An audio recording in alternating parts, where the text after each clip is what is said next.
Keeravani sir గురించి మాట్లాడదాం. Of course నాకు చాలా హేట్ వస్తుంది దీనికి మాత్రం, and I'm ready for it because I don't care.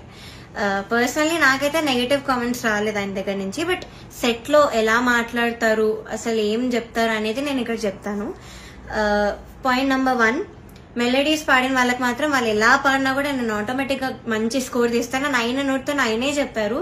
So he's very bias towards melody songs and his compositions. ఎలా పాడినా కూడా మార్క్స్ వేసేస్తారు. అయినే కాదు, అక్కడ ఉన్న సునీత గారు, చంద్రబోస్ సార్ కూడా, వీళ్ళందరూ కూడా అంతే. వాళ్ళ సాంగ్స్ పాడితే మాత్రం స్కోర్స్ ఆటోమేటిక్ గా మంచిగా వచ్చేసాయి. సో ఇది point number 1. Point number 2 is very very hurtful to me personally because నేను ఎలిమినేట్ అయ్యే ఎపిసోడ్ లోనే ఏదో విషయంలో నన్ను చూస్తూ చెప్పారు ఇది కూడా. సో ద థింగ్ ఇస్, నేను మీ అందరికీ తెలుసు సూపర్ సింగర్ లో నా ఫైనాన్షియల్ సిచ్యువేషన్ గురించి కానీ అంతా బయట పెట్టాను. సో దానివల్ల నేను కొన్ని వెడ్డింగ్ షోస్ అలాంటివి చేయాల్సి వచ్చింది. సో ఈ పాయింట్ మీద సార్ మాట్లాడారు. ఏమన్నారంటే అసలు వెడ్డింగ్ షోస్ చేసే వాళ్ళు నా దృష్టిలో సింగర్సే కాదు, నాకు చాలా అసహ్యం, it's like your disrespecting music అని ఈ మాట అన్నారు. చాలా చాలా బాగా అనిపించింది. అదేంటి అంత స్టేజ్ లో ఉన్నాయని ఇలా మాట్లాడారేంటి అని.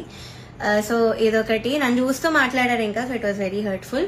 పాయింట్ నెంబర్ 3, సో థర్డ్ వచ్చిన వాళ్ళకి ఆయన 1 lakh ఇస్తా అని చెప్పారు. 4th ప్రైజ్ వాళ్ళకి మూవీలో సాంగ్, అండ్ 5th ప్రైజ్ వాళ్ళకి ఆయన గ్రూప్ లో చేర్చుకుంటామని చెప్పారు సార్.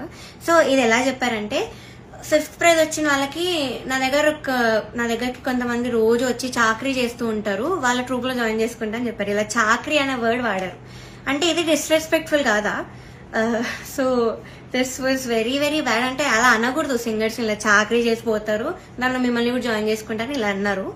సో మీకు ఎలా అనిపిస్తుందో ఇంకా మీరు ఆలోచించండి ఒకసారి. నాకు కీరవాణి గారిని, చంద్రబోస్ గారిని చూస్తుంటే ఆ స్టేజ్ పైన నాకు కీరవాణి గారు, చంద్రబోస్ గారు కనిపించలేదు, నాకు 2 భారతీయులు కనిపించారు, 2 తెలుగు వాళ్ళు కనిపించారు.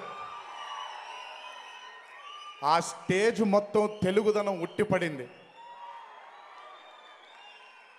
టీవీలో చూసి మీరెంత ఉత్సాహం పొందారో తెలియదు కానీ ఈ 2 కళ్ళతో చూడడం మాత్రం అదొక డిలైట్. ఆ మూమెంట్ తెలుగు వారు అక్కడ నిల్చుని నేను ఈ 2 కళ్ళతో చూశాను. ఆ డిలైట్ మళ్ళీ ఇంకెప్పుడు పొందుతామో తెలీదు. పొందుతాం.